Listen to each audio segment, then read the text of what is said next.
Tuesdays at 12 p.m. to catch the Jamie Gentry Show. Hope to see you soon on Fishbowl Radio Network. Jump in. Hey, welcome to the Jamie Gentry Show right here on Fishbowl Radio. We're here. It's Tuesday, January the 17th. Welcome to the Jamie Gentry Show, and we have a victory, guys. We beat the Tampa Bay and Tom Brady 31-14 last night. Now, entertaining game last night. Oh, thank you. Major praise to the Cowboys today. Stephen A., all those Cowboys haters, Dak haters, apologize today. As a matter of fact, we don't want your apology. I mean, you know, we want you to follow us to the championship game. We want y'all to say, you know what? Hey, we have a chance against the next team that we're going to talk about in the next few minutes.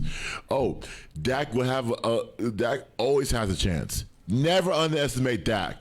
I sent pictures out to two people last night because they're both Cowboys haters. One's a Giants fan, and another person doesn't care about football. And I'll not say their names on this air because I have respect for them. But I sent them a picture of Dak. You never underestimate his progress. This man could take us to where we need to go in a season. It might be the NFC Championship game. It could be the Super Bowl. Now, this man threw 25 for 33 for 305 yards and 4 touchdowns. 5, which he accounted for. Like, what more do you want from Dak? What more, Dak haters? What more do you want from him? You're always trying to find an excuse to blame Dak for every single game. Come on, man. What are we talking about? Dak is the best quarterback we have in this league. He's a top 10 quarterback. I saw your list, Dan Orlovsky. You put Dak as number 12. Really? I'm sorry. Hold on. Justin Herbert got beat in the playoffs. He's no longer there. Lamar Jackson hasn't played all season. You put him ahead of those guys? Y'all need to redo your lists. But let's talk more about this game. And we possibly could have said, once again, Tom Brady's always going to talk about retirement. Once again, he's going to take his time, and he's going to reevaluate the process. He's going to go do his progressions, and he's probably going to say, I'm going to come back for another year.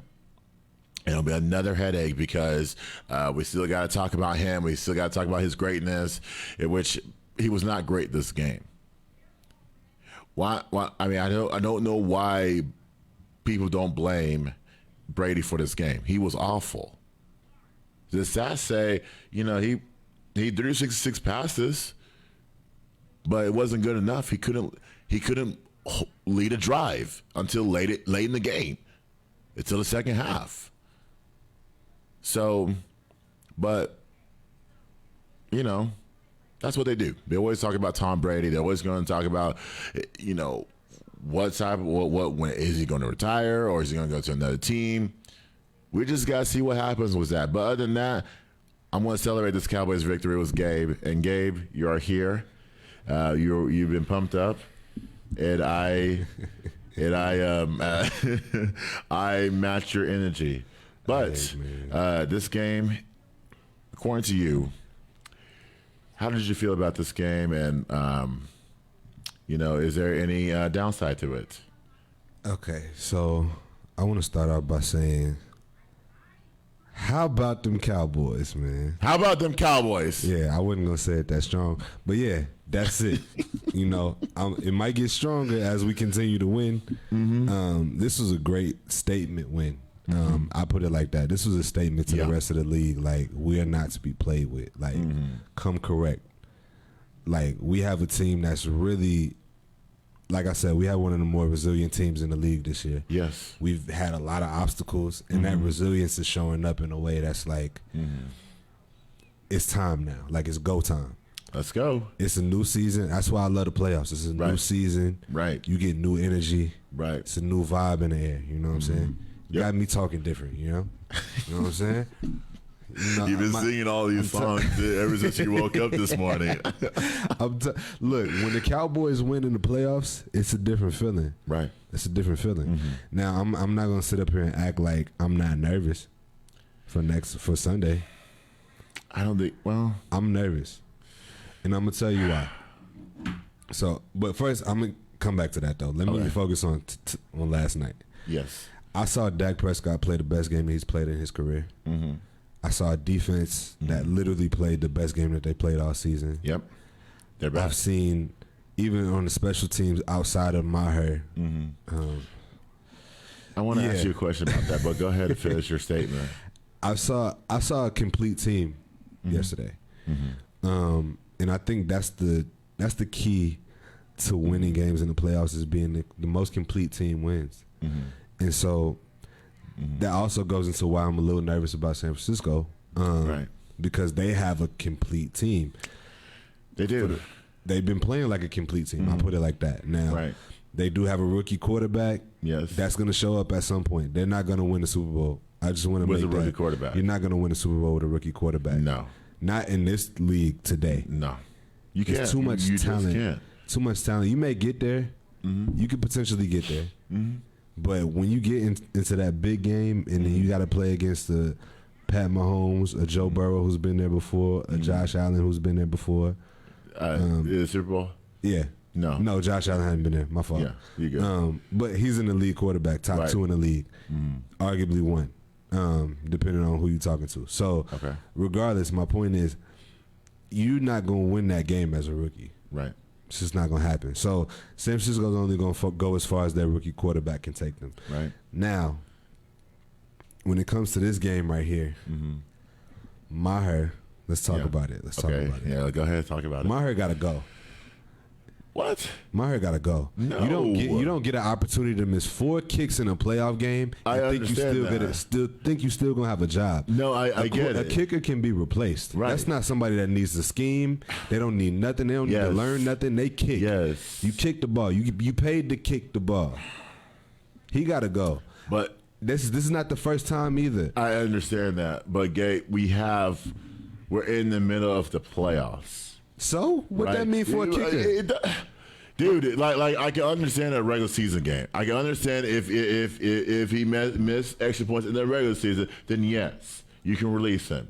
But I'm not doing it now. I can't. Why? And why? Why? Because guys have a chance to bounce back, right? Kickers in this league, you're right. They have one job to kick the ball. They kick the ball, but you're showing the pink slip the next day. I don't think Maher's not going to be showing the pink slip. I'm not giving to him today. I just can't. You're not going to ask a kicker to get off the couch and kick for this football team. You just can't. What kicker do you have? Wait a second. So you telling me that you're not gonna find a kicker that want to kick for the Cowboys and potentially be in the Super Bowl position? No. That's what you're telling me right now. Yeah, for I'm real? telling you right now because I'm telling you right now, it doesn't make sense. How does it not make sense? Dude, you can't. I know he missed 4 kicks, but I'm not going to give up on him. Okay, I'm not going to release him right away. I love that for you. Honestly, I'm not I'm not going to because you got to understand he can bounce back. Okay, kickers, like I said, have one job. They're given the pink slip the next day if they don't come through. Maher did not come through last night. Unfortunately, they're not giving him the pink slip. You're not going to ask a kicker sitting down on the couch to kick for this football team. I can understand the anticipation, but you can't do it right now. Considering the fact it's a short week. Stranger things have happened. Stranger things have happened, and we've done that before. We've literally had a kicker in Nick Foles Right. that we cut Literally the day after he missed 2 game Yes. winning field goals. Not Right. game winning, but game changing field goals. Right. 2 of them. And that was in the playoffs. Damn. He was gone the next day. That's how we got Maher to begin with. Not Maher. It was another kicker in between there. Damn. I don't Bailey? It might have been Dan Bailey. Yeah. I think Dan we Bailey. did go from. Dan Bailey was like 90%. Yeah. Maher is like a 75%. And so my point is, these are not kicks. These weren't game changing moments. These are extra points. You don't have any pressure on this. That's why I'm saying he got to go. If you put pressure on this, and you already missing, you already got this in your head. Like, dog, I done missed 4 extra points. What am I supposed to do? Like, if that game comes down to a field goal, I don't trust that he's making it. Really? I don't trust that he's making it. I don't trust it either. I'd rather have them go for it. And so that's my point. If we gotta have a kicker on our team where we gotta go for it every single time, Right. where we don't feel comfortable and trusting his abilities, what is he there for? Let's be real. Is it there to hold a roster spot? And my point, and that's my problem. When there's other kickers who can kick, like at the end of the day, we don't have to be subjected to. It's a kicker. Yeah. Like, not to say that they're less than or anything like that, because it's still a football player. Jerry but said we're not you're a going to kicker. get rid of a kicker. When did he Jerry say that? he said that last night. He said it last night? Yes. You He know said how it last many night. things Jerry has said that he wasn't going to do that he did? He did it anyways. Exactly. And so The moment I saw him miss that third kick and Jerry turned to Steven and was like, he's like, yo, Steven, make the call, dog. Like, during the game when they scored at halftime. when they went at to halftime. do you remember what I'm Yeah, talking about? I know what when you're they talking panned about. to the Yeah. skybox and Jerry looked back at Yeah. Stevie. He was like, yo, dog, handle that for me. Like, You're going to call a kicker at 9:00 at night Yo. to say, hey, get ready, come to Dallas, wherever they're at. I'm telling you, if by Thursday, Thursday. if we have a kicker, if we don't have a kicker by Thursday, then I'll say Maher's safe.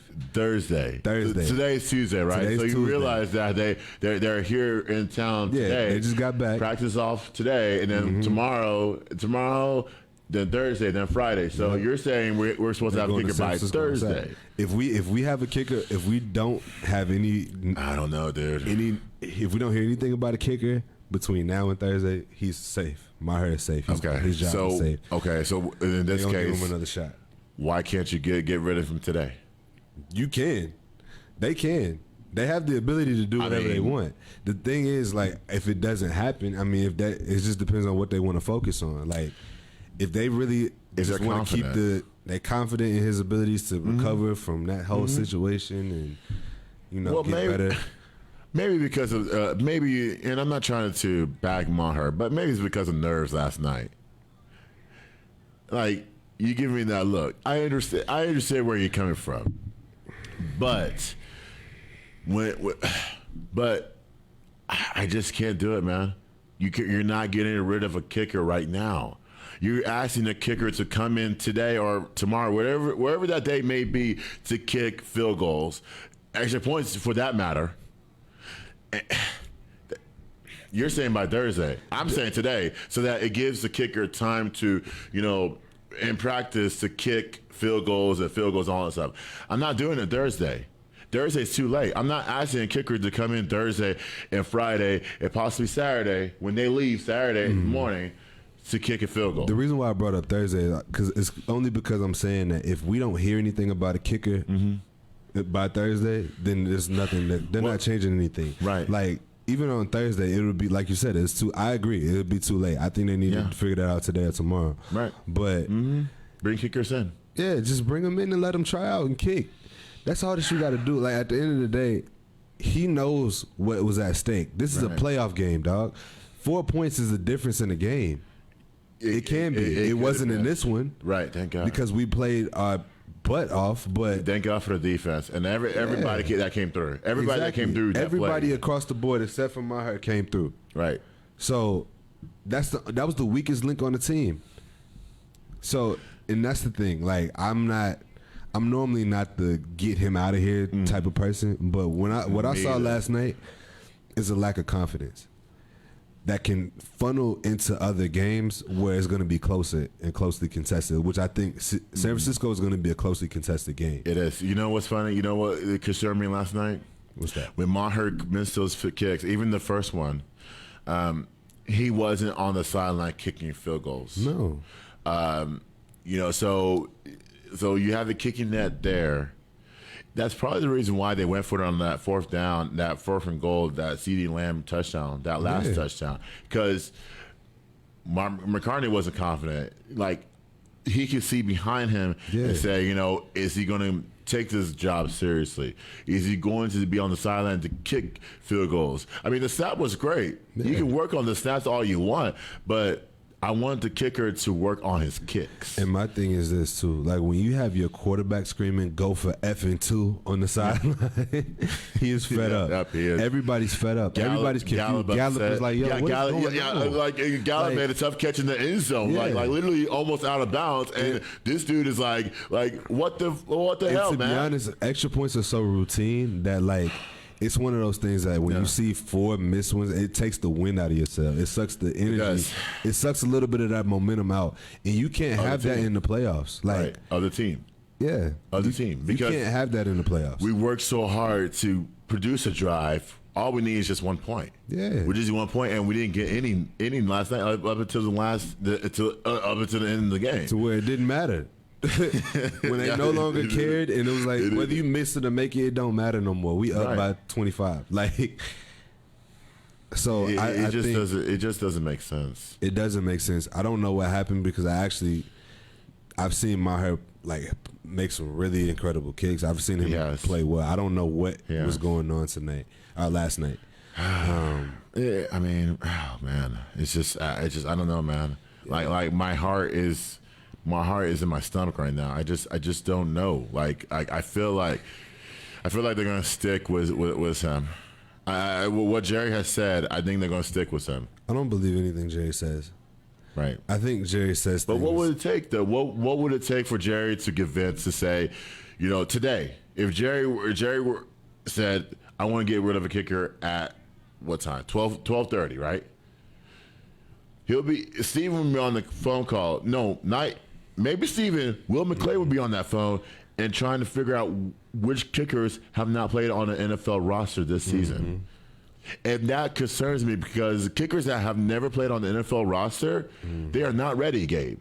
You're asking them to come wherever they live to come to Dallas to kick field goals on if it's today, tomorrow, or Thursday morning. I'll give them Thursday morning to make that decision. So that's what I'm saying. I'm not making that decision right now. I'm not. I get where you're coming from. I do. I really do. But to be honest, like, I fear, like I said, I fear the games when we got to win by 3. We got a tie game late in the fourth quarter. We got to win by 3. Well, we got to get in field goal position. Well, in this case, if that were to happen, then in this case, you might as well go for a touchdown. But the problem is with that, a touchdown is not easy to come by in the fourth quarter late in the game. Are you down by 6 or whatever? You know what I'm saying? Like, those are not easy positions to be in. Right. So I don't know what that's gonna look like. Because it's gonna happen. It's the playoffs. Like we're in. There's gonna be a game that comes down to a few field goals or something like that. Right. What do we do? Because I don't have the faith in Maher anymore. Like you can't 4 extra points, dog. Like I was giving you grace after 2. Okay. And I was like 3. Okay, I was like maybe this is just a bad night. Right. When he missed the 4th one, I was like, get him out of here, dog. Like y'all playing right now. Like go for 2. Like I'm screaming like Dak. Like. I'm Dak on the sideline from my house. The coaching staff is not going to go do that because they're going to trust Jerry's hand. They're going to say, hey, if you go for 2, Jerry will ask the question, why'd you go for 2? He'll ask Mike McCartney, why'd you go for 2? Why Kellen Moore, why'd you go for 2? That's all Jerry stuff. Mm-hmm. So that's what I'm saying. If it was up to McCartney, he'll go for 2. Yeah, if we're up to him. I mean. The truth of the matter is, I don't know. I really don't know if that's. I don't know what their thought process is when it concerns that, because there's a lot of situations where going for 2 is actually more beneficial. You start from the 2-yard line. Well, yeah. So the reality, you got a better chance, regardless of. I would like personally. If I'm a coach, I'm going for 2 every time. No matter what the owner says. Yeah, like I'm going for 2 every single time. It's a much higher percentage. Like you got to kick essentially a 30-yard field goal, a 25-yard field goal, something like that. I don't trust him with that. I don't trust that. I don't trust that. So because I feel like he'll shank it. Yeah. Not even miss it, just shank it. Yeah. But, you know, I did have a moment in the beginning of the game when he missed the first one. I was like, all right, bro. Like, what can go wrong will go wrong. Like, I was like, damn, Stephen A. is right again. Yeah, I was like, it's happening already. You know what's funny? I was anticipating when the first one, I was like, okay, maybe, all right, fine. Let's get a stop. That's what my thought process is. And then the Tampa went on that drive. Thank God for Jalen Kearse. Oh, my gosh. Thank God. And by the way, I hope he's cleared to play because he had a knee injury last night. Yeah. And so I'm hoping that by Saturday, I'm hoping he'll be cleared to play because that's one of the biggest pieces, yes. It's a big piece. Considering the fact of what the 49ers run, that's considering the pieces of what we need that person on the field. Yeah. But, okay. My confidence went out the window when he got that interception. Okay, fine. Fine, okay, we're going to go on that drive, and we're going to score again. We score again. Second one, okay, maybe, okay. Maybe I was mad because I was like, dude, what are you doing? Yeah. Then on the third one, before halftime, I was like, man, okay, what is he doing wrong? Is the snap bad, or is there communication problems? Is Maher is it a big moment? But look, what the reason why I think he started overthinking it too after the second one. Yes. Because you start to notice of the third one, he angled it the exact opposite way the other 2 were going on purpose. I think the second one was off the post, or even the last one. The last one was off the post. Okay. The third one was when he angled it to the left after they've been going right all night. So I was like, dog. And it was he hooked it hard. Like it took. And I was looking at whether it's a red flag for me, especially on a date game. Yeah. Because when people talk about the weather and all that stuff, that's just a red flag for me. For me, it is. I was just thinking about the weather in Tampa. It was cold. It was like a 50-degree cold, chilly night in Tampa. I was looking for that, and I was like, okay, is it cold or windy? Maybe it's going to the right. You saw them little flags that were standing still, laying flat up against the goalpost. Like, nah, ain't no wind, though. I was like, okay, maybe if it's windy, okay, fine. But this dude here, there was no wind. There was no wind whatsoever. And like I said, if we was all looking for some wind, we were all looking for an excuse to figure out what was wrong with Maher. This has to be a confidence issue. Has to be. And the team and everybody was upset. Everybody from Dak to Michael Gallup to the coaching staff. Yeah. John Falso. The team had the same trajectory and feelings we did, because, like, honestly, they was dapping him up after the first one. Was like, yeah, you got this. We gonna get ready. And then he missed the second one. It was like, all right. He was like, all right, dog. All right, dog. We got to fight for you. After the third one, ain't nobody say nothing. Nothing. It was like, all right, you done. Like, it's a wrap. Dak started cussing at everybody. He was like... I've never seen that passion of Dak before, but yeah. But no, I guess they didn't want to talk to Dak after the game. They wanted to talk to Maher after the game. Like there was like a lot of reporters in the locker room, and they said we have your back, and I'm like, okay, Maher is 33 years old. Okay, don't you think he has his own back? Don't you think that reporters have one job to do? They're going to ask you the tough questions. They're going to ask you, why did you miss that kick? Did you see something? What is going on? So with that being said, like I'm very upset that I understand having your players back. I get it, but I'm very upset that the players had his back. especially when you get a 60 question on why you missed that kick by a bunch of reporters. You're talking about reporters from overseas and out of town reporters. Yeah, and that's the thing too that I don't like about the situation too is because like now we're not even talking about the incredible performance that Dak had. We're talking about Maher missing 4 extra points. It's always Like, the biggest thing. That is the most passionate performance I've ever seen Dak play, and it's always something that overshadows it. Inspired. I told Completely you. inspired. I have the reason why I have faith in him now is because I've never seen him play with that level of passion. I've never seen him play with that level of energy. Make decisions I've never seen him on the fly. like all season. We've been screaming, "Run the ball, Dak! Right. Run the ball!" You And have now said. Now he has done it. You have said on this show that Dak has changed. Dak has changed what his running speed. And it was mental. It wasn't his ability. It was a mental thing. Right. Like, and we talked about that a couple weeks ago. Like, I really think that injury played a much bigger role than we give him credit for. He's fighting through that mentally. It's not even physically no more. So I think that seeing him play that game the way that he played it, with the passion, with the energy, with the he was just calm and comfortable in the pocket. Right. The offensive line had an incredible game. Incredible game. Everybody from Tyler Smith to Conor McGovern, Biotish had a great game.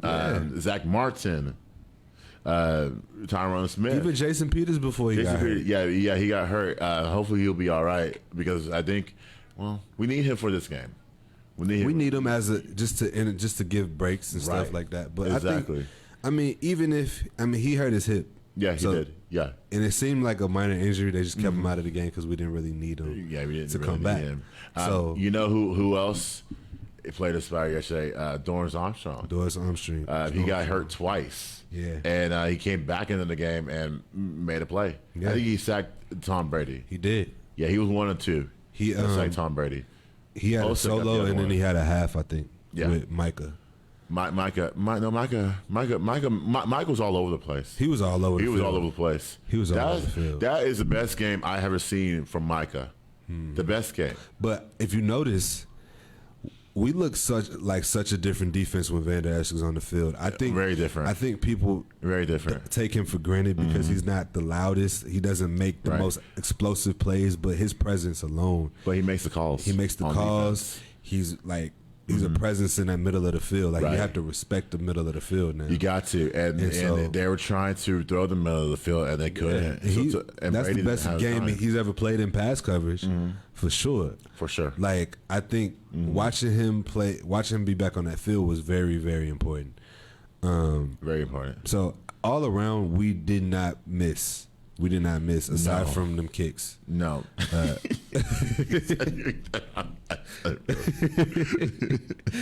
no, for real. Like I think this is offensively, if we can replicate that again, right. It's going to be a tougher defense that we're playing against, to be honest. Well, we got the 49ers next. That's a much tougher defense. Much tougher defense.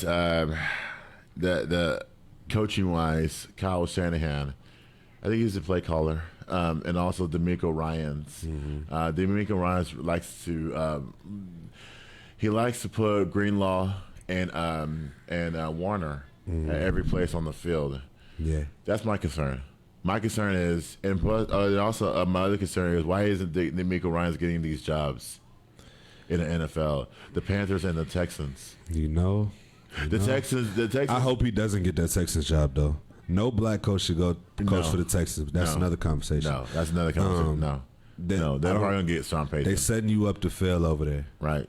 They do. Honestly, they do. Like, they do. That's why I'm glad Lovey did what he did at the end of that game. We going for 2. Right. We gonna go and win this game. Take that number 2 pick and shut up. Since y'all trying to get me out of here on the way out. Yeah, take that number 2. That is funny, but no, he should definitely get this Broncos and the Panthers job if they were going after him. Yeah, but it seems like they're not. The Cardinals should get him too. Oh yeah, I forgot the Cardinals. Cardinals would be a fantastic job for D'Amico. Can't you imagine? They have a lot there. I don't think people really get it because they had a bad year. Right. But they have a lot on that team that he could work with. Right. A lot. Kyler Murray is one. Yeah. Number 2 is their DeAndre defense. Hopkins. Yep, DeAndre Hopkins. Get him back to being the elite receiver that he is. Yep. That he once was. Yeah. But no, he should definitely get these jobs, be considered for these jobs because he's he's young, he has that energy, and it reminds me of the Minnesota Vikings coach. Yeah. Having the young, vibrant energy. Of course, they lose in the playoffs because Kirk Cousins shows himself on TV a lot. So, Hey, look, if we really go talk about it, Kirk Cousins is not an elite quarterback. he's not. He's not. Like he can't. not. He's not going to take anybody over the hump. No, He's That's he's a unfortunate. good quarterback. He can win you some games. But when it comes to playoff time, he's not going to get it done. And He's that's not. why I like what Dak did last night. Like that was a championship level performance from him. It was a major change. That energy, that leadership. That was the first time I saw vocal leadership, which we Holy talked crap. about before. all over the place. All over the place. All over the place. They gave him free reign Yes. to adjust calls at the line of scrimmage, which we talked about before. Yes. It was like I love it. It's like they listened to everything that we was talking about. And you know what's funny? Troy Aikman on the broadcast says that Troy Aikman says that quarterbacks don't listen to social media. I don't think Dak listened to social media last week, the way he played. No. And I don't expect him to. And I'm always going to be the biggest Dak defender. But hopefully there's more kissing in this San Francisco game. And I'm talking about Michael Irvin. Michael Irvin was all over the place, shaking hands with the Joneses and kissing everybody. He was the spotlight. I love Michael Irvin. Michael Irvin, that's one of my favorite players, people ever. Like I love his energy. I love how he's always a supporter. Very, he makes very you much like so. as a Cowboy fan, it makes you feel better to see A lot better. somebody like Michael Irvin, even win, lose, or draw. Like it's the same energy, Right. And I appreciate that. I appreciate that too. And we need his energy. We need Dak's energy for this game coming up. I just hope we didn't bust. I just hope we didn't bust our shots all in this game. You know what I'm saying? No, we didn't because we got another week. We got another game against the 49ers, which is going to be a tough one. Their secondary is pretty good. It's their front seven. 47? That's their front seven. Their front is seven? What Oh, can my beat God. us? Because we gonna have a tough Armstead? time running the ball. Shit. We're gonna have a very tough time running the ball, and I Yes. think that's the only problematic part I see because I don't think San Francisco's offense has seen a defense like ours. Yeah. All season they've had Right. a ridiculously easy schedule, Yeah. and I think that offensively their defensive backs are good, but they're not great. I wouldn't say they have the best in the league by any stretch, but they're really good. They're a really good group. Right. Don't get it twisted. No, they're no. a very good group. No. But I think it's gonna be a defensive battle. I don't see either team really putting up over 30 points. Jeez. Hey, you need It can 30 get to points 30, win. but I don't see over 30. Yeah, well, my thing is we got to keep the defense off the field this game because Christian McCaffrey is going to run all over us.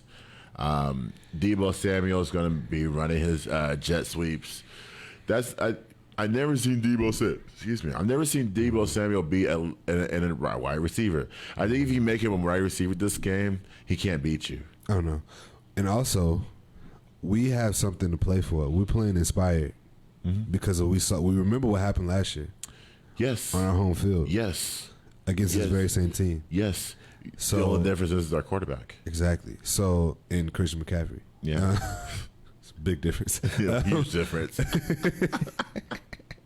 But Huge difference. nonetheless, I do think that we have a chance to win, but San Francisco is on a hot streak.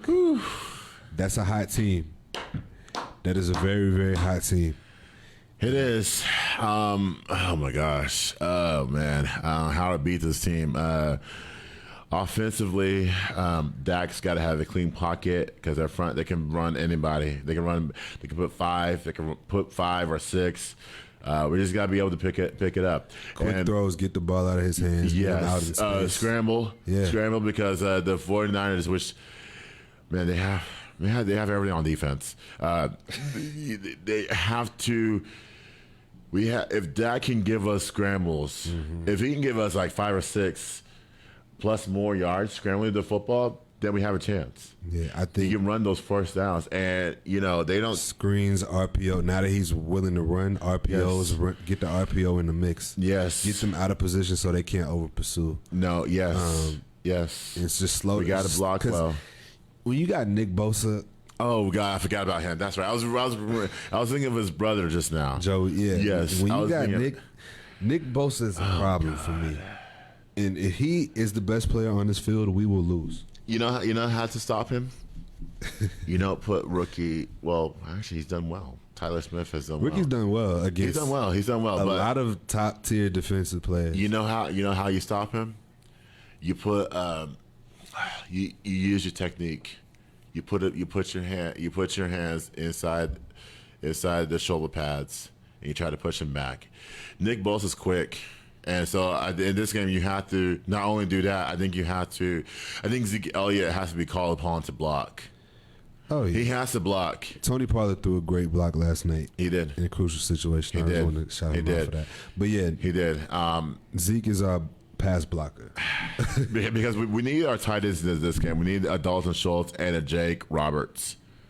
No, sorry. Not I Jake know who you're Roberts. talking about. Jake Ferguson, Ferguson. sorry. I was thinking the tight end that went to Baylor. He played for UNT, but he transferred to Baylor. Yeah. Jake Ferguson. Because we haven't heard. He'll be tested in this game. He'll be tested. And we need Dalton Schultz to play receiver in this game. Dalton Schultz played lights out. He played. He plays ball. amazing. He plays lights out. But I think it was the scheme. A lot of that is scheme. What we did against Tampa, I feel like we schemed specifically for Tampa Bay's defense. Right. Because Dak was ready for everything that they threw at him. Oh my God, he was Every combination, every Right. blitz package, Right. like he was getting the ball out of his hands. He was running. Right. He was doing all of the stuff Right. that we needed him to do. So against San Francisco, with the more complete defense, what does that look like? You know what I'm saying? Like I don't know what that looks like. I don't know either. Wow, man, I don't know. I could tell you. I guess I don't know, man. It's gonna be very tough. The beautiful part is they're scheming for the us that they know. Right. What we showed Tampa Bay last night is us that nobody's seen all year. Right. Right. Like I saw a lot of scramble drill. I saw a lot. I mean, I don't want to keep repeating it. Right. But what I saw last night was different from the team that we've seen the entire season. Just scheme wise, just play calling wise. Kellen Moore had the best Oh my game of gosh, the season. We got it. Oh my gosh. Just imagine. Best play calling game of the season. Exactly. By far. And we need him in this game. And if We need him in Mike. We need Mike McCartney in this game too. Oh yeah, we just need to scheme properly. I don't know. It's the best that we can. The best that we can. Because this defense is incredible. I I gotta keep it a butt. Yeah, I San mean, no, I Francisco's understand. I defense understand. is fantastic. I understand. So, Kyle Shanahan in that Super Bowl in 2016 was the offensive coordinator. Dan Quinn was the head coach. Yeah, So they know each other pretty well. yes they do. So Same way Dan Quinn knew Brady too. yes, and so defensively, this game we gotta have everybody. Trayvon, there's an interesting thing that happened last night. So I listened to the post game show, and they talked about Trayvon Diggs not tackling, and I went back and watched the game, everything, all of it, and I looked at Trayvon Diggs. Trayvon Diggs does not tackle. Oh, we knew that. He's a receiver. The reality is Trayvon Diggs plays corner like a receiver. He has does. a very wide receiver mentality. But we need him to tackle this game. We do, but the reality we can't. He's like Deion, right? Right. Deion was like, y'all don't pay me to tackle. Dude, this is a business decision. Right. Yeah. Y'all not paying me to tackle. Like, So Trayvon has that same type of mentality. Right. The thing is, he can make a tackle when we need him to. Right. I've seen that before. He can do it. He can make the shoestring tackle when we need him to. He can do those things, and which is all that I ask from Trayvon. He's had his best season so far. Yes. I know people would love to talk about the interceptions because you see the actual statistic, but the reality is, coverage-wise, he's had the best season by far. He has. That he's had he in won't his have career. to cover much in this game. You don't have. They're a running team. They throw short and they run the ball. And they run real in rounds with Debo. Little combo run plays, combo RPO type stuff. Yep. Their offense is not very complex, but they just have the talent to beat you in any way possible. Yeah. And so that's the weakness that the 49ers have. Yeah. And I feel like for him, we can if we can get a pass in this game, it'll be his tackling. But I prefer him to play coverage because there's nobody to cover. Yeah. Like you're not covering Aku, you're not covering Jawan Johnson. Exactly. You're not covering any of those guys. The only thing is you just got to be prepared for blocking because Debo's going to run those routes, and Christian McCaffrey's going to do the same thing too. Yeah. So he can get it past this game. Just know they have to be in space in order to beat you. Yes. They're not going to beat you between the tackles. Oh, no. They're not going to beat you between the tackles. Oh, no. Because here's the thing, right?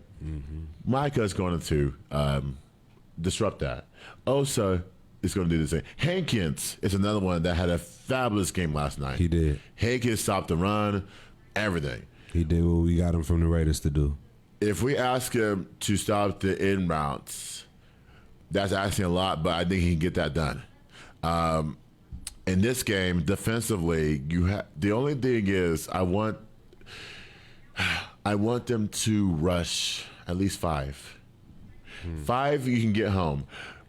Purdy has not faced a top 10 defense. He hasn't. He's only faced a mediocre defense. That's why everyone's praising him in San Francisco because they haven't had a quarterback since Steve Young. That sounds crazy to think about. But yeah, it's true. That's over 20 years ago that they had. You can't even talk about Trey Lance because Trey Lance is not the real deal. Alex Smith. He got him to the Super Bowl. Alex Smith. Well, no, that was Kaepernick. No, Kaepernick took Alex Smith's job. No. Kaepernick had a fabulous career in San Francisco. He did. Well, I can even go back to that. Forgot about him. Thank you for bringing that up. They've had a quarterback since Colin Kaepernick. And we're not talking about Alex Smith. We're talking about Colin Kaepernick. Yeah. So, like I said, Trey Lance is not the real deal. No. Jimmy Garoppolo is not the real deal, basically. But he basically beat us with just minimal passing, kind of like a Cooper Rush type of deal. And so Brock Purdy, everyone's praising him because he hasn't faced anybody. And they don't need, that's the thing, with the talent that they have at the skill positions and the way that they scheme, they don't need a Tom Brady to be that quarterback. No. You know what I'm saying? They don't need that. They need somebody who can manage the game, who can throw little quick outs, who can throw little slants and stuff like that every now and then. And that's it's executed perfectly. Right. Like Purdy is not a fantastic quarterback. We're not going to sit up here and act like he's just the damn next Peyton Manning. Dan Marino. Yeah, like come on, bro. Like he's not great. Like he does what he needs to do. Exactly. And so the thing about it, that's the hard part for defense because you know when you have a team that executes, they pride themselves on execution. They do. It's not even about them doing anything fantastic or extravagant. Right. But it's solely about execution. Right. And so that's the challenge. That's the challenge. You know what's funny? Brock Purdy was the last pick of the 2022. No. Yeah, he was. 22 draft. Okay. No one knew him.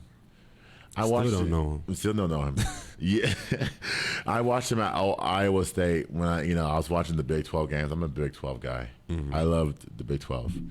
The Big 12 is more of a finesse league. They don't play any defense. Texas claims they play defense, but they don't play any defense. Come on now, like how are you gonna have a hype video and saying that you're gonna play defense or you're back? Anyways, Iowa State is that team. They had an awful season this past season, but they're one of those teams that they peak at mid-October into November. So, with that being said, Purdy played his best ball at Iowa State. He spent a lot of time on the ground than in San Francisco when he was upright. So Purdy he had a decent career. It wasn't championship worthy at Iowa State, even though they went to the Big 12 championship game. That's what he reminds me of. Yeah. He's not that great of a quarterback. Iowa State doesn't produce great quarterbacks. I mean, can you name me one? They don't even produce great athletes. Like basically 2-3-star athletes, but they get the job done. Right. They get the job done against a conference that is very finesse. Like anybody can win that conference. They're always in the top 5. Yeah. Even though they're supposed to be the bottom 5, they're always in the top 5 at every season. So that reminds me of if he can go back to his Iowa State days where he spent more time on the ground than where he is right now, the Cowboys have a chance. Oh yeah. They have a chance because this guy didn't know what most 7th-round quarterbacks are out of the league. Ask Peyton Lynch. Yeah. This guy has a job. Yeah. This guy, in my eyes, should be at least in the running for the 49ers starting job next season. I agree. Maybe next season. I agree. But I want the Cowboys to pressure him, put him on the ground. That way he's ineffective. Yeah. And I don't know how their offensive line is. Expect they have Trent Williams, who is a Hall of Famer. You're not going to attack his side. You're not going to get past Trent Williams. Maybe you attack the middle. Maybe you go to the other side.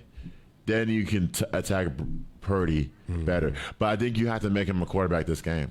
Yeah. You got to make him a You quarterback. got to make him throw the ball. Yeah, you got to make him throw the ball because not one receiver is going to beat you outside of Deebo Samuel. Nobody's going to beat And you. I'm gonna tell you, our offense has something to like. They have to be a part of that too. If you score points, they have to score points. The more like we got to keep them off the field. We got to keep them off the field as We much got to as keep them possible. on keep their offense on the field, keep our defense off the field as possible too. Yeah. Because I feel like our defense, if we spend more than 10 plays on the field in the first half, we don't have a chance. We do not have a chance if we spend more time on that field. We just don't. Yeah, I'm with you. So- I think that we gotta just. I would love to know their game plan. I would love to know the game plan. Kyle But Shanahan honestly, does not. He does a fabulous job not scheming that game plan. It was just hiding it during the week. He says that's one of the coaches I respect. He hides every game plan up until game time. Yeah. Like we're not going to give you anything. Yeah. We're going to make y'all figure it out, and that's what he's going to do in this game. Yeah. He's going to make us figure what his offense is showing us. D'Amico Ryans, his defense is going to be everywhere. They don't get a lot of turnovers, but they do make a lot of plays down the field.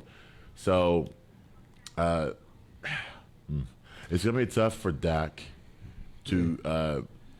The question is get the ball out. The other thing is what is this a make or miss game for Dak? Because I feel like Brock Purdy is a one-hit wonder. Like in music, right? They're always going to be a one-hit wonder. Yeah. There's always going to be somebody that's going to make a music video, or it's going to be a popular song on the top 40 charts, and they're going to be gone forever. They'll make one more song, but knowing that that first hit was their biggest hit, they're going to be gone forever. Like I can remember Leona Lewis, famous singer back in the 2000s. She made Bleeding Love. Bleeding Love was a big hit. Yeah. The other hit she made, I can't remember the other hit. The other hit, huh? I don't remember it either. I don't remember. Yeah, but it reminds me of that. So there's always going to be a one-hit wonder. Brock Purdy's that one-hit wonder. Like you're not going to make it last forever. I wonder, like with that inspired performance that they had last night, like, I wonder if it was fueled by all of the stuff over the past 20 years. Because if that's the case, that's gonna fuel you throughout these playoffs.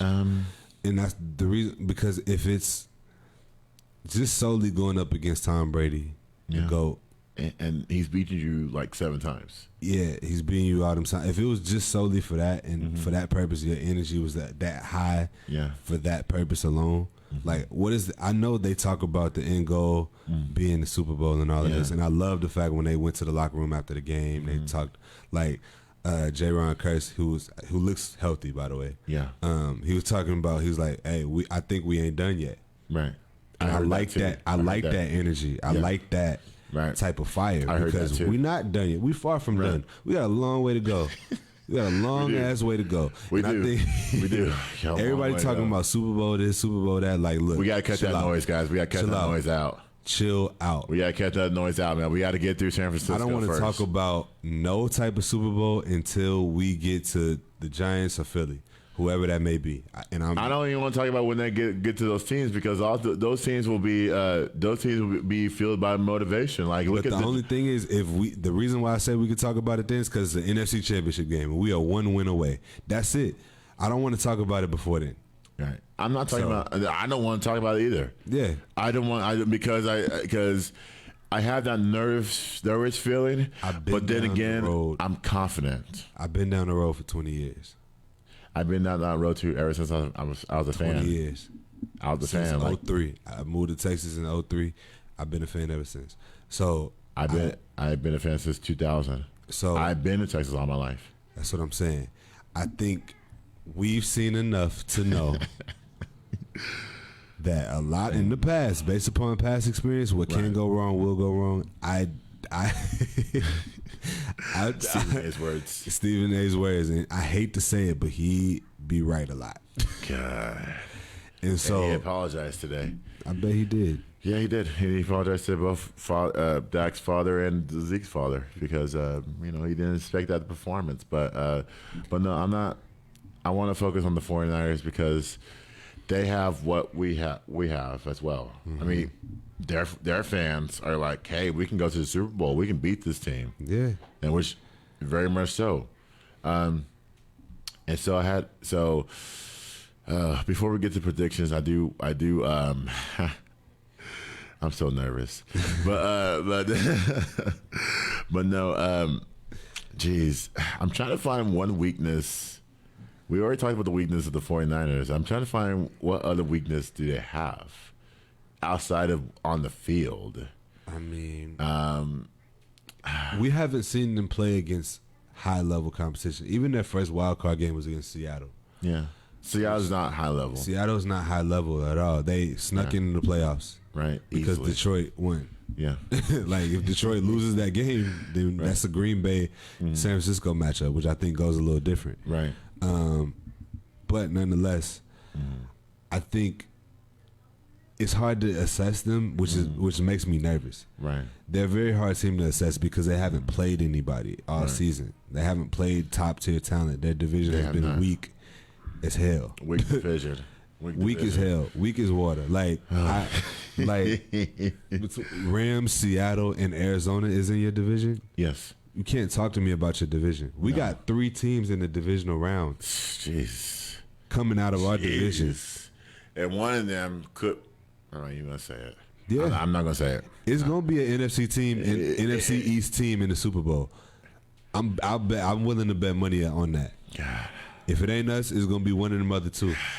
I hope not the Giants. I hope not neither one of them. But I hate Philly more than I hate the Giants. Right. But I just don't want to see my former teammate, former college roommate. He's a Giant. He's from New York. He's a Giants fan. Obviously, when you're from New York, you're a Giants fan, and I don't want him to blow up my Facebook Messenger saying we're in the Super Bowl. He's not that type of person, but he'll put pictures of Daniel Jones, Saquon Barkley, Brian Dable. He'll put pictures like that up there. I will say, the matchup that everybody wants to see in the NFC Championship game is Dallas and Philly.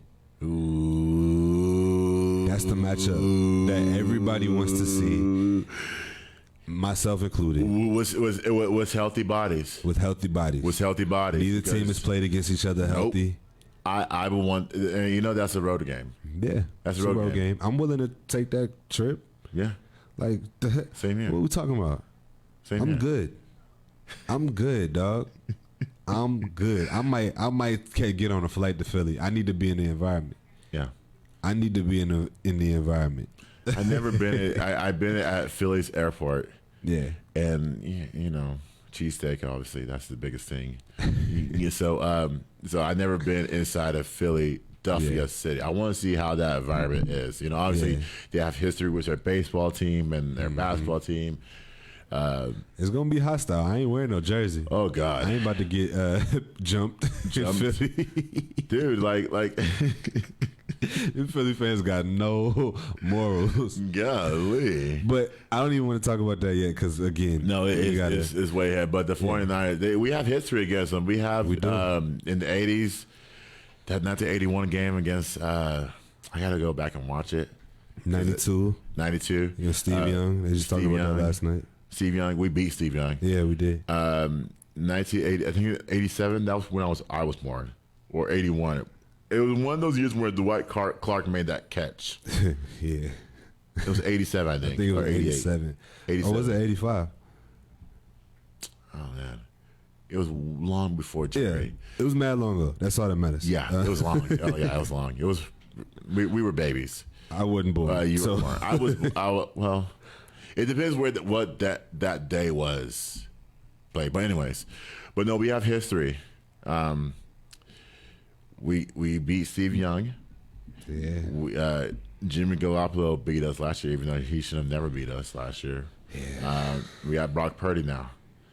And so now we go to predictions. I guess I'll go first.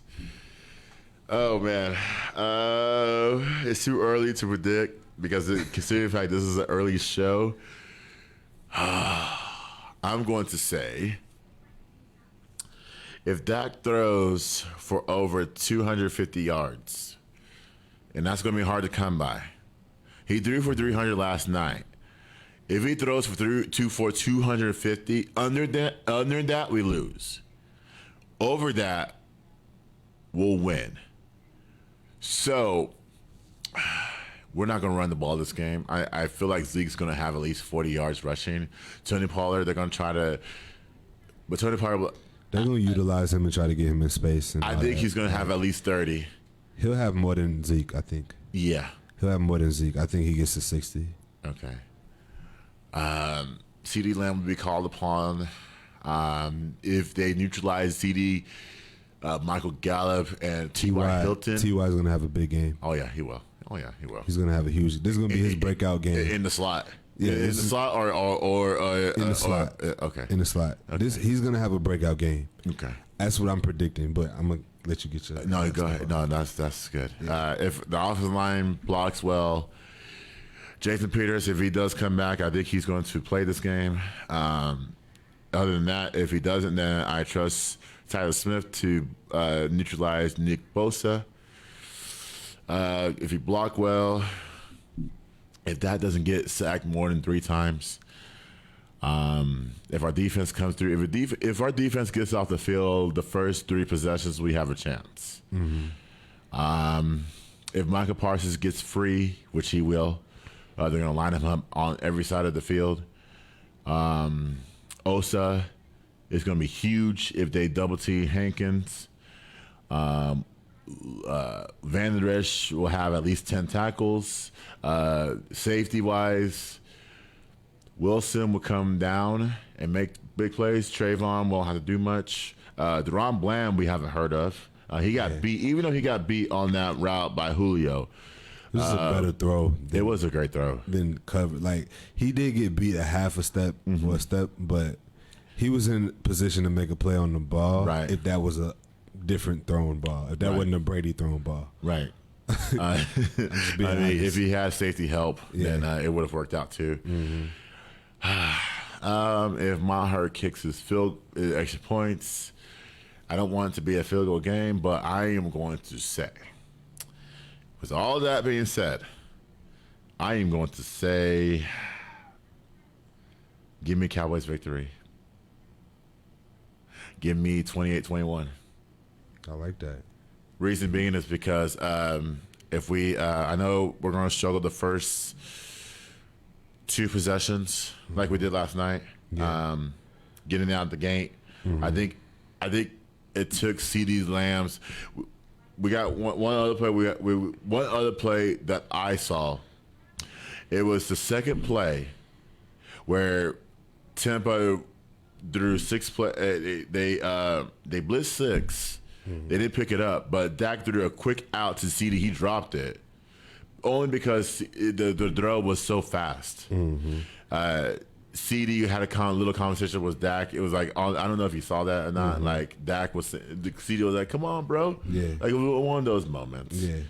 In that game. So that's why I say I think they will be inspired this game. I think Dak will throw 3 touchdown passes.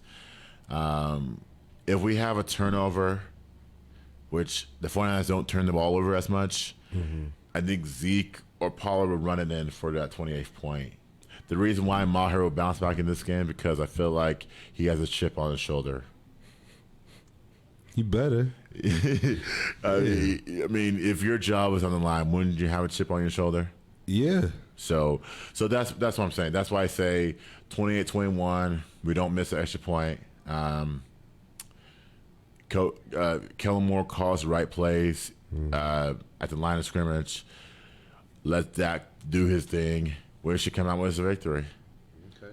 So I like that. I actually like your prediction. I think that I agree with 97% of everything that you said. Okay. The 3% is the Maher piece.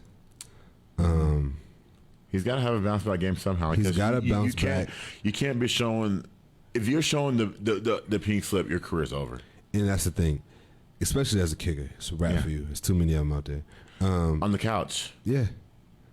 And so my thing is like this, right? I think that I'm going to give you a score prediction real quick and then we'll talk about it. So sure. My score, 28-24 Dallas. Okay, nice. So there's going to be a field goal kick by San Francisco at some point. Okay. I think Robbie Gould is one of the best in the business. He's one of the best in the business for sure. And so I think that defense is going to hold their own. They're going to do what they're supposed to do. I do think San Francisco gets in position to score late. They don't get it. I think that's how the game ends. But I say 28-24 Dallas. Okay. So what I was saying about Maher, pressure is going to do one of 2 things. Either going to bust pipes or it's going to make diamonds. So I'd rather make to diamonds. me, if you planning on making diamonds, you should be out there kicking right now. Kick something. I don't care if you kick a bucket, a trash can. I don't care. I don't give a damn. Go kick something.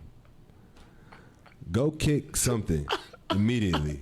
Like, honestly, if we on the flight back to Dallas, if they I'm telling you right now, he gonna be on that plane kicking something.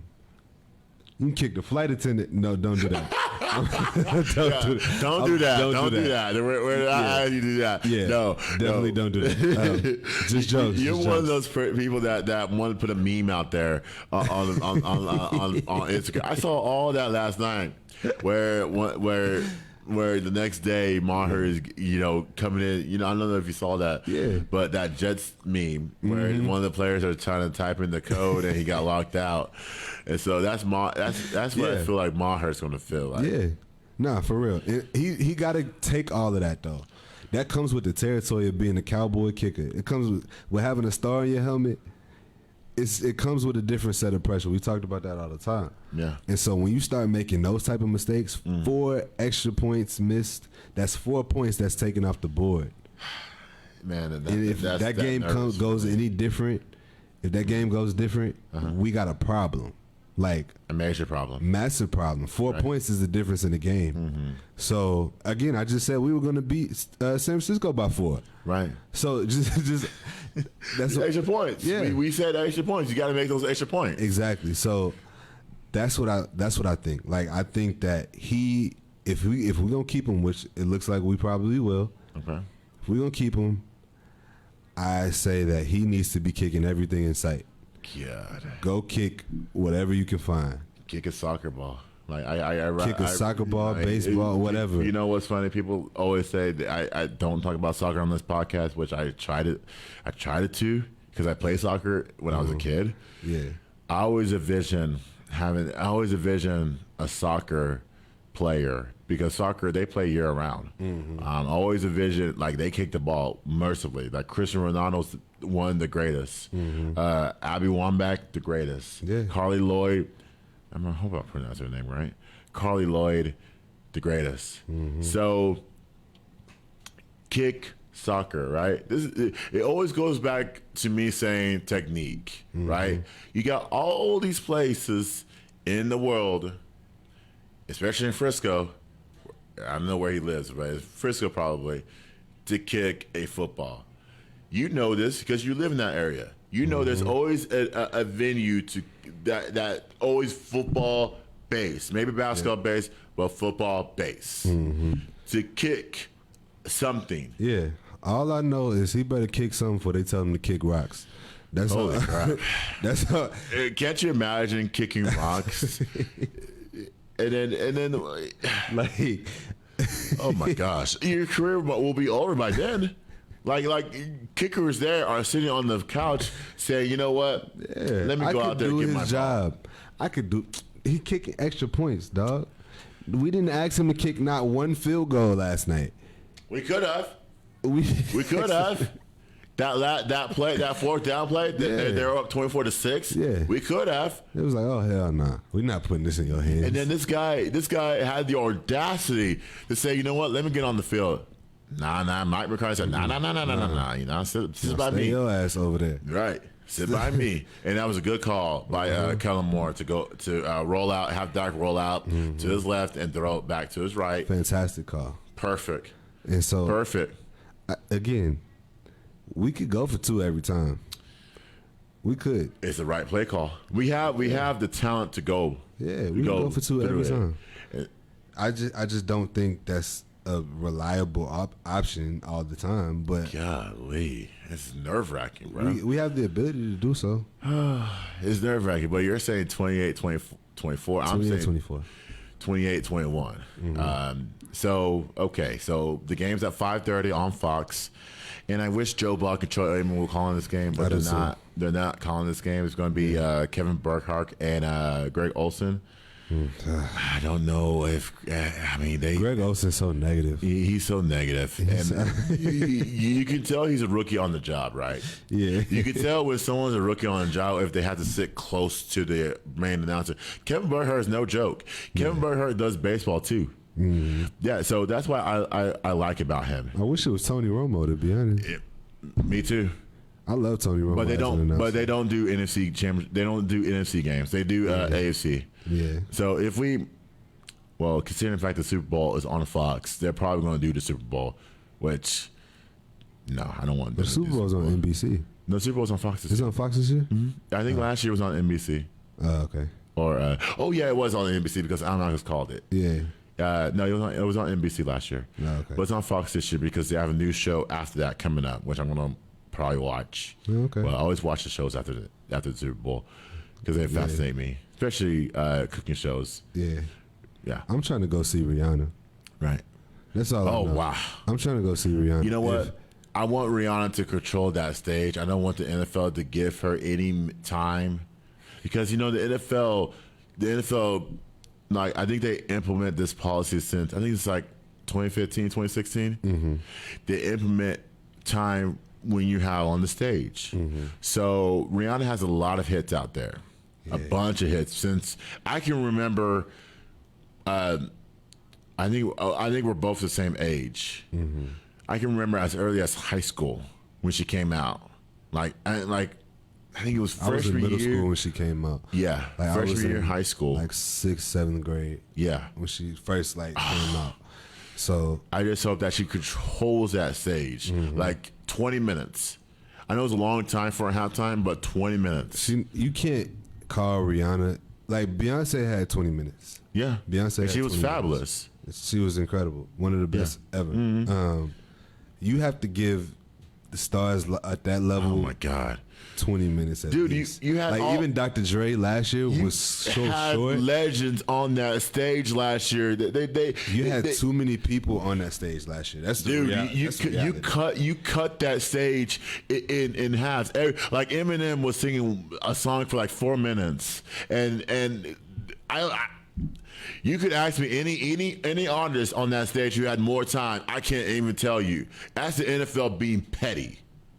That's the NFL saying, you know what? We're gonna give these artists, these multi-million-dollar artists, these Hall of Famer artists, only 15 minutes.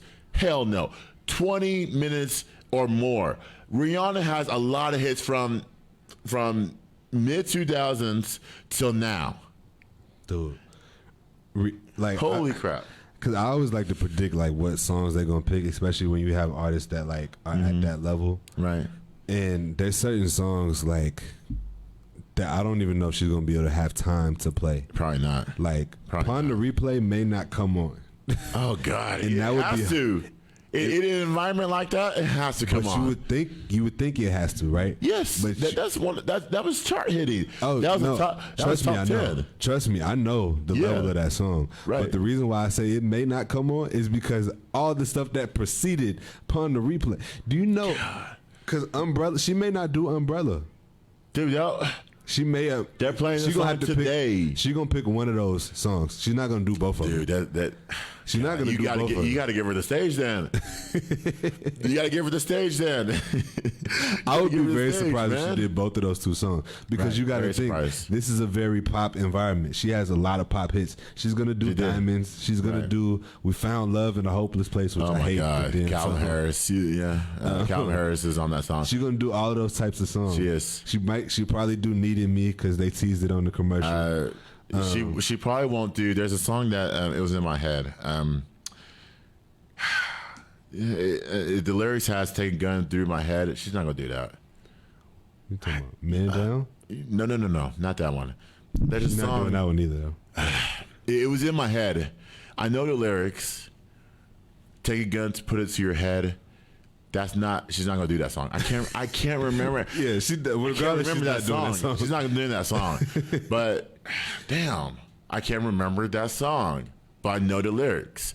But anyways, but yeah, we'll I would see. love if we go to the Super Bowl as a Cow. I'm probably gonna go to Arizona.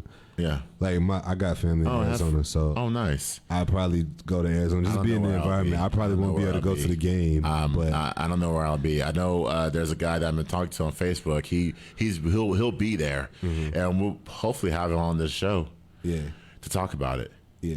But that's if we make it that far. I'm no. not predicting that we will. No. ladies and gentlemen. I'm just, No, we're not predicting that far. We just got a moment, and we're crushed over Rihanna. But I do want to ask you, what are you going to do on Sunday? Because the pregame starts at 2:30 on 105.3 The Fan. Yeah. It's on YouTube too. Post game right after. I think it's like 9 o'clock.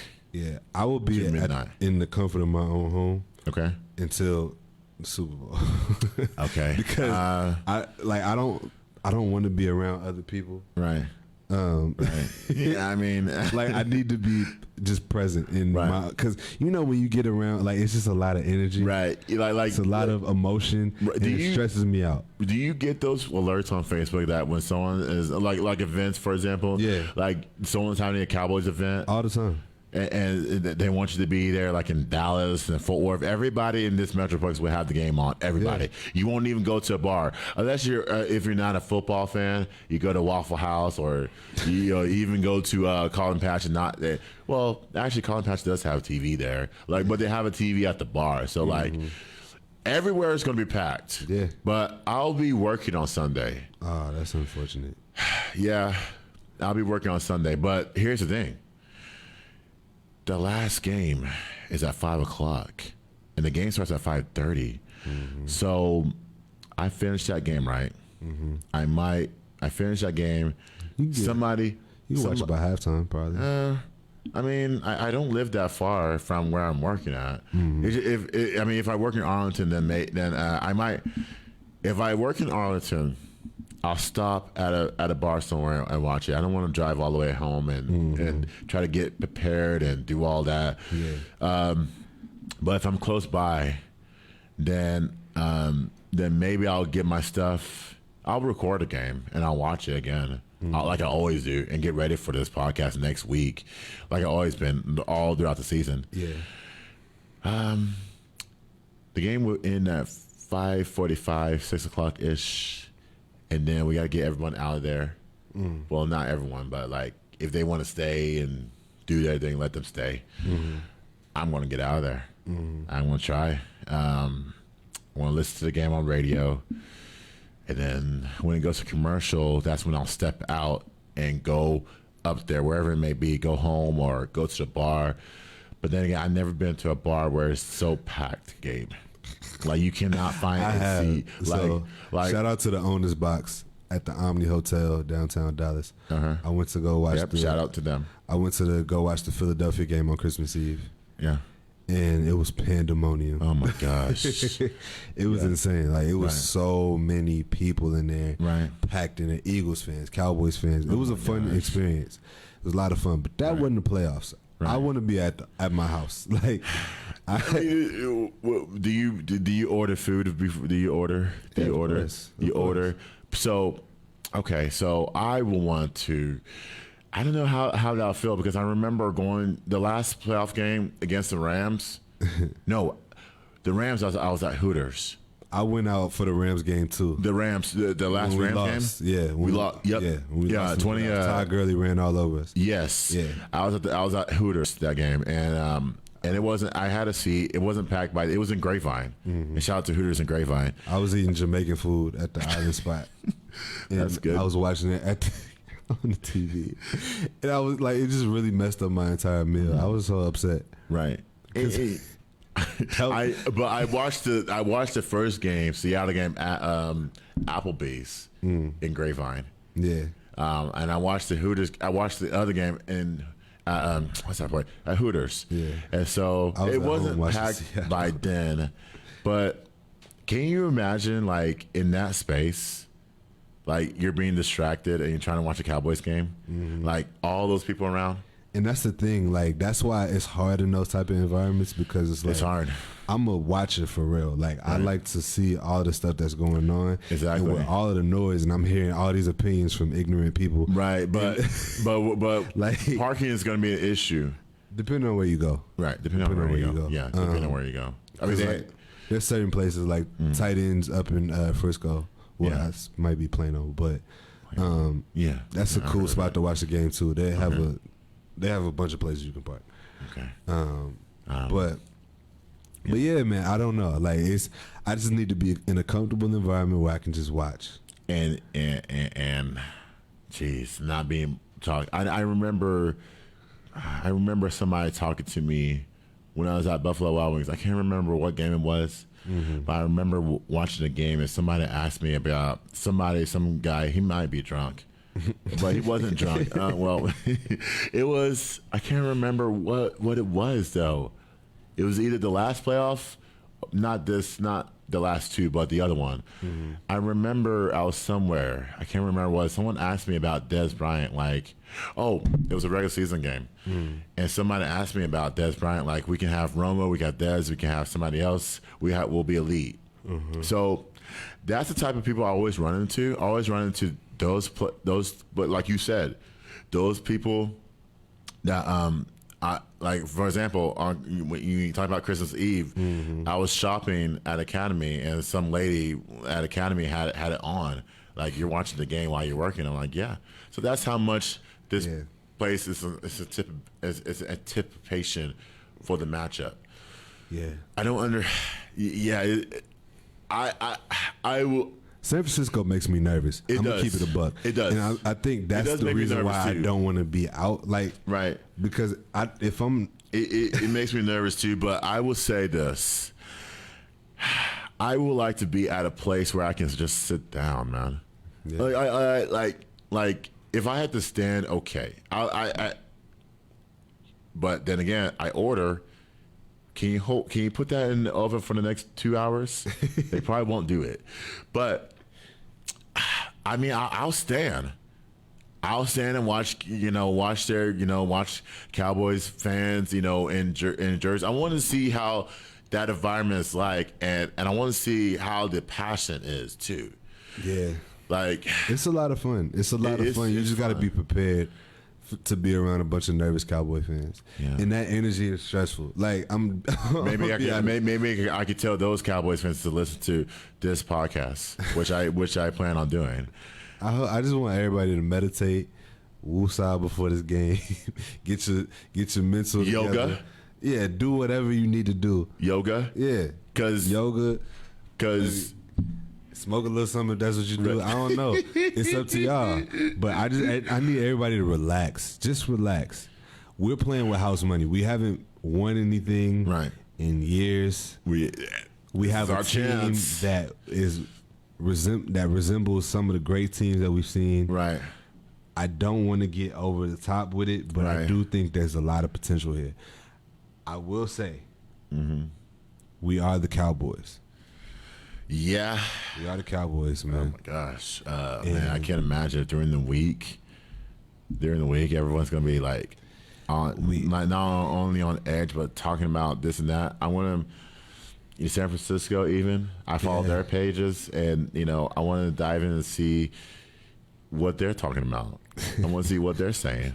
Like, we can put this to rest. San Francisco will be not only a football town, will be a baseball town. Yeah. Let's keep them. Let's make them a baseball town because baseball's coming up. Mm-hmm. And so, yes, it is. But I'm not nervous. I didn't even come here nervous. You saw me. I came in here was like, I came in here with a winning mindset. Mm-hmm. After what I heard from not only the coach and the quarterback. Mm-hmm. I heard Stephen A. apologize. When I hear Stephen A. apologize after a game in which the Cowboys win, it makes me hyped up even more. Yeah, I see. It's one of those things. Don't be nervous, Gabe. Just do yoga. I got PTSD, dog. Do yoga before the game, bro. Like, there's places everywhere that hot yoga. Hot yoga. Doug, I'm not doing no hot yoga, bro. Don't ever tell me to do that again. You're telling people to relax. The funny thing is, I'm relaxed. I just know what we've been through in the past, right?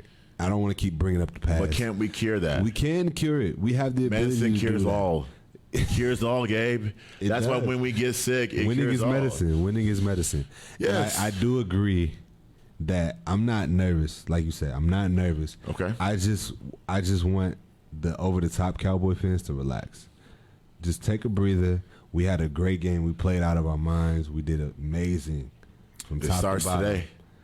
And now we have a test against a team that has been dominant towards the last half of the season. My gosh. And we just need to, and we got to go into that building. So hostile environment, I guess, which we did well in Tampa. I honestly think Tampa's a much tougher place to play as far as just the fan base and all that kind of stuff. It's a much tougher place to play than San Francisco. Very much so. But again, it's their building. God. They're a hot team. Yeah. They have a lot of talent. Right. And we just need to play our game again. Like, just do what we do. Just gotta do what you gotta do. What we do. It's very simple. It's very simple. All right. Well, I appreciate your insights. Absolutely. Hopefully, we're talking about Cowboys' victory. Also, before we go to break, do you have an Eagles-Giants prediction? Oh yeah. I mean, oh yeah. Woo. You put me on the spot in this one because I never thought Minnesota would crack like that. They cracked. They crumbled. God. If it were me, Gabe, I'm not a fan of those teams. Of course not. I would not to see. I don't want to see either of them in the Super Bowl. Neither of them in the Super Bowl. I'm going to say, Giants are playing so inspired. They're inspired by their coach.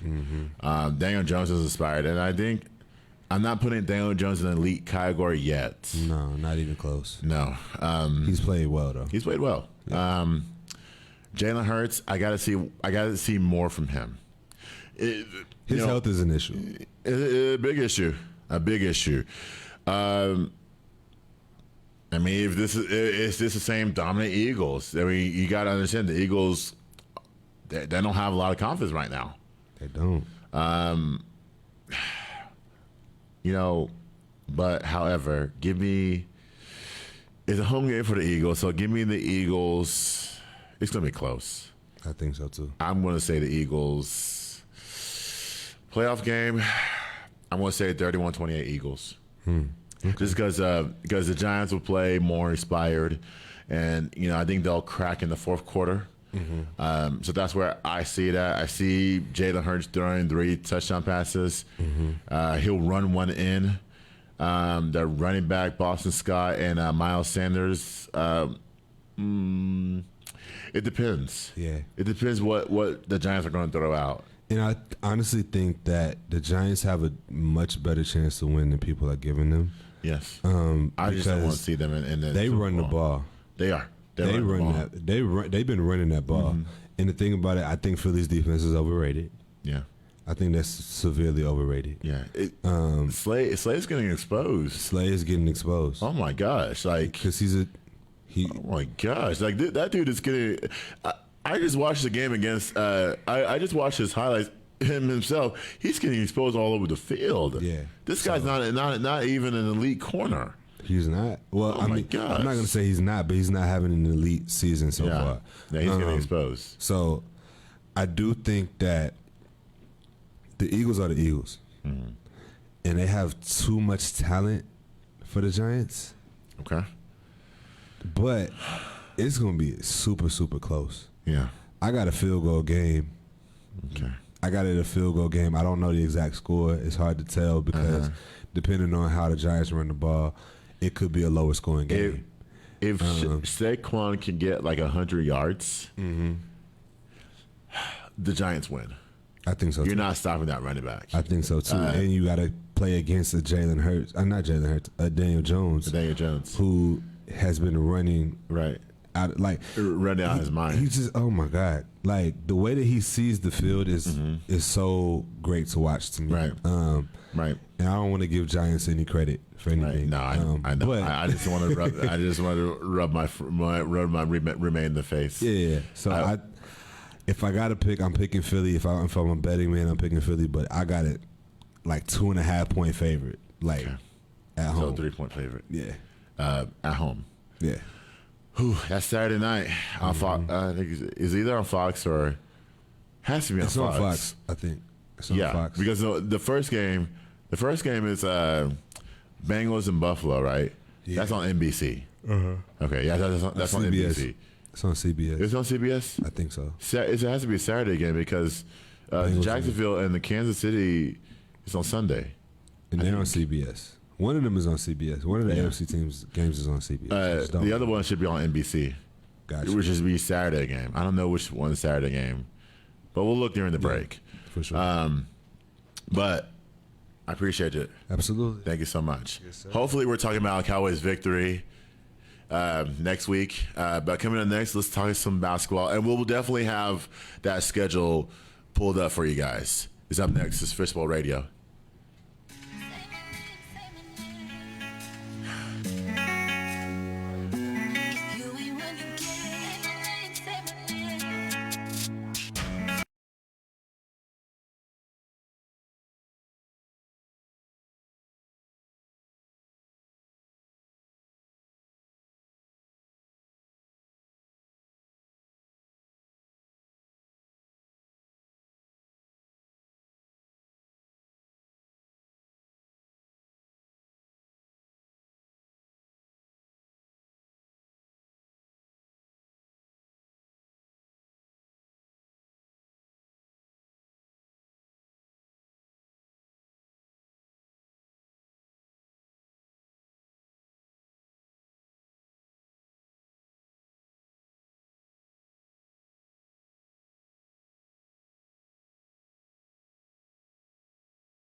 Hey, welcome back, guys. Welcome back to the Jamie Ginger Show right here on Fishbowl Radio. By the way, that game, I'm sorry, I almost said Buccaneers. The Bengals and the Bills game, that is a Sunday game at 2 o'clock on CBS. The other game, Jacksonville and Kansas City, is Saturday game on NBC, Peacock. So, with that being said, let's talk about some basketball. And I talked about North Texas versus La Tech. They're in a stretch where they're playing 3 games in 5 days. Both the men's and women's of the North Texas Mean Green. I want to dive into this, the women's game against Louisiana Tech, and that was last Wednesday's game. It looked like there was a lineup change. It looked like Noble did not start. I thought it was a personal issue. I thought she got in trouble with something. No, I just think that it was just I don't know the full details of that. My anticipation was the lineup change. Maybe they wanted to go to a lineup where they wanted to explore some things. Maybe this lineup works for this thing. Maybe putting Carter, the girl Carter, Jayla Carter in the lineup, so that we can boost our offense, maybe our defense. And she's been a defensive stopper over the last 2 games. And so they lost that game 81-66. Magruder has 16 points. There was no defense. Louisiana Tech shot 64% from the field. So we just weren't mentally ready for that game. They always say fatigue, but there's no fatigue in this game. This game was Louisiana Tech just beat us. They beat us with their outside shooting. They beat us with their minimal defense. And, a win is a win. Now, I want to dive in. I want to still stay on the women's side because they played Florida Atlantic on Saturday. They beat Florida Atlantic 75-59. Magruder, again, had 29 points. She's been on fire lately. There's nothing. I mean, this game, the defense in the second half was the biggest key. You were down by 11 midway the third quarter, and then halfway the third quarter started, the defense picked up. So, with that being said, we just hope we continue to play the man-to-man defense that we've been playing, the aggressive defense, so that we make sure that these opponents know of what North Texas women is all about. So, with that being said, their 1-1 was Carter in the lineup. I don't think Noble gets another start, even though she has 17 points. That's my thinking. But then again, I'm not in that locker room. I'm not in the day-to-day operations. I do think that whatever's working right now, keep up with it. Unless you go on the losing streak again, then keep going with it. With all the Cowboys anticipation that I had last night, I didn't dive into the other game, which was against Florida International, which we won that game. I can't remember the score, but we won that game though. So with that being said, I will review that game and I will let you know my thoughts of that next week. So, men's side, Louisiana Tech versus North Texas on the men's side, 67-65. North Texas wins. Interesting enough, they gave up 47 points in the second half. That's a lot of points for one team to give up. And they always rely on their defense throughout the whole entire game. You got to understand, guys, you got to play when you play defense in the first half, you got to keep up with it. You got to keep on going. Keep your hands active. Keep, rebounding. The biggest issue on the women's side is the rebounding. Hopefully they'll get that corrected, but you cannot give up 47 points in the second half to a team that you'll see it down the line. You'll see them in the tournament again. Maybe you play them again. We'll see.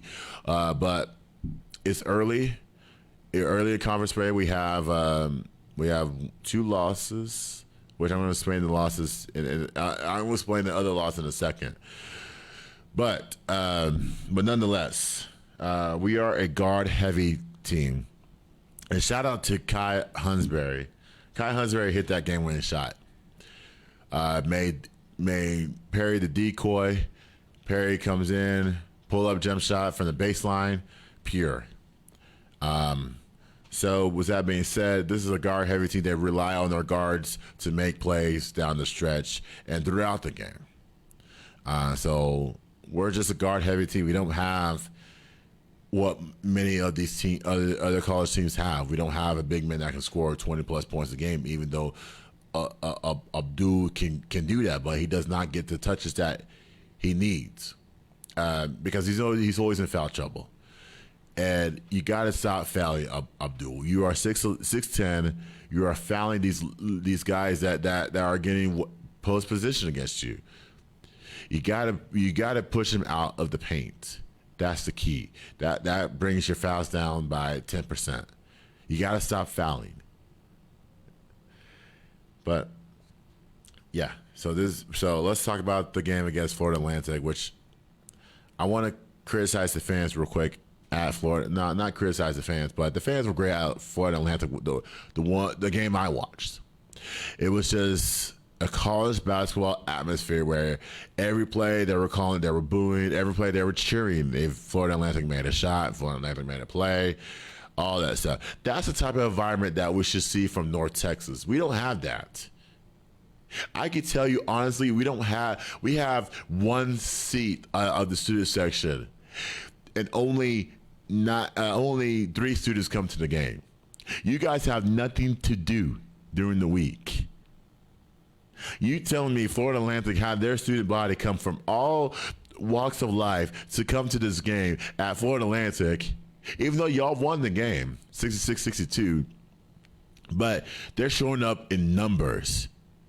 That's what happens when you win. North Texas has been winning for years, and we can't get fans in the building. We can't even field a student body.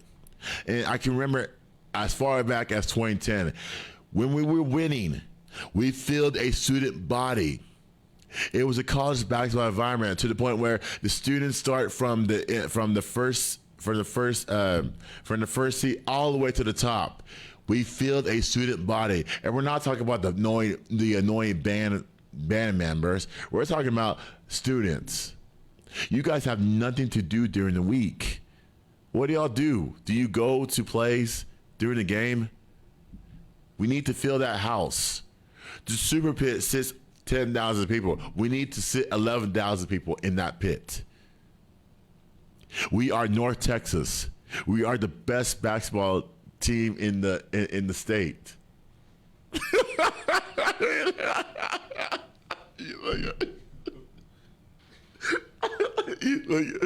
You look at me like that.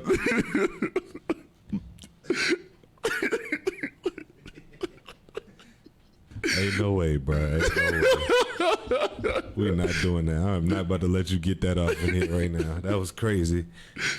That was, but no, but yeah. So, but I'm saying like maybe it didn't, maybe it didn't, but nonetheless, we should fill the house. I don't know. Denton Ryan might have something to say about that. Oh yeah, that's a high school. But we need to recruit. Well, we need to recruit basketball players out of that high school to be on this team at some point. But but yeah. So, anyways, this team, I was very upset. I was very upset because Florida, not only Florida Atlantic beat us, we had to go through them to get to our conference title championship. We got to get through them. There's a lot of teams in this league that we got to get through to win our conference title. It's not going to be easy. You think walk in here is going to be easy? No. They're going to make you fight. Every game is a dog fight. This game was a dog fight. And there was 5 shot clock violations. I am telling y'all, this team is built on shot clock, using the shot clock. Like, I'm so mad because I'm like, dude, push the ball. There's 30 seconds on the shot clock. What are you doing on offense? You're just passing the ball, dribble drives, all that nonsense. You have to shoot the ball with under 10 seconds. Stop running your offense at 10 seconds and then expect to shoot the ball at 1 second. It doesn't happen like that. There's 5 of them. That's why it was a terrible game. That's why guys like me are upset. Like, we got to fix that. But they're not going to change our offensive strategy. If you want to play through the shot clock, then you can do that. Okay. So, with that being said, Florida Atlantic is ranked 24th in the AP.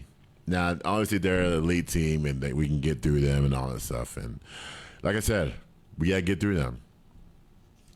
Time will tell. So, with that being said,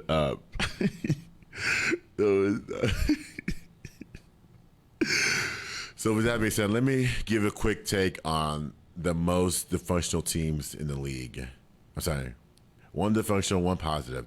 The most dysfunctional league is the Atlanta Hawks, which they play the Mavericks tomorrow night at the AAC Center. So when you're waiting to watch the Cowboys game, you can go to the ACC Center and watch the Mavericks play. The Mavericks are struggling right now. They're looking for bodies to put on the court. Atlanta is no different. Atlanta's struggling in the front office. I mean, Trae Young and Devontae Murray cannot play with each other. They can't. I knew from the beginning it would not work out. I was right. Look at their lineup. Who is going, outside Trae Young, who's going to kill you in that lineup? Not DeJounte. Not John Collins. So they're an incomplete team. If matter of fact, I'll go this on a limb. They are the worst team in the East. If they make it to the postseason, they are the worst team in the East. And I hate to say that because I love DeJounte, but those two have to separate from each other. They got to separate from each other. And if it takes a trade for us to bring Trae Young in, then let's do that. Let's do that. But the hottest team in the league is Memphis Grizzlies. They won 10 straight. Morant, like I 3 podcasts ago, I had him in my top 5 in the MVP. He's still going to be there for the time being. That dunk over Siakam, that dunk over Jalen Smith. Oh my gosh! I mean, you have to understand. John Morant is a franchise changer. I mean, you gotta give praise to where praise is. Give praise to Taylor Jenkins. Give praise to John Morant for re-energizing that franchise. Now, time will tell. Championship, we'll see. But it's too early. But guys, that is it for our show, man. Now, next week, we're still going to talk about basketball, but I hope that we're talking a Cowboys victory. I want to celebrate with y'all. I want to get out there and just see all the glory, all the hard work that we put into this season to get to where we need to go. And we're there. We're not there yet. I'm sorry. We're not there yet. But I hope we're there. I don't want to talk about no off season. I don't. We should be playing football up until the end of February. We should. And so, hopefully we'll talk about it. We'll still talk about it coming up next week. But go on my socials, like, comment, subscribe, and I'll see y'all next time on Fishbowl Radio.